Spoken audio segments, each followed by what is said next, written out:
Hello বন্ধু, দেখুন শান্তি গোসাই, এনার নাম করলে অনেকে গাংনাপুর, দেবগ্রাম, আশমালি, গাছপুকুর অনেকে চেনে। শান্তি গোসাই নাম, দেবগ্রাম চণ্ডীতলা স্থায়ী। ইনি অনেকদিন ধরেই বড় একজন হরে কৃষ্ণ মন্দিরের, আপনি দেখছেন যে মন্দিরটা ইনারই। এনার অনেক জমি জায়গা, ইনি খুব ভালো মানুষ ছিলেন। ইনি বাউল গানও গাইতেন।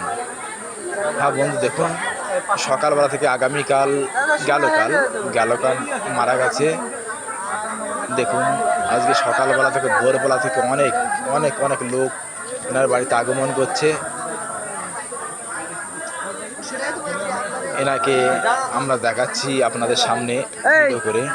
আপনারা দেখুন বহুত লোক এখানে আগত। হ্যাঁ দেখুন বন্ধু।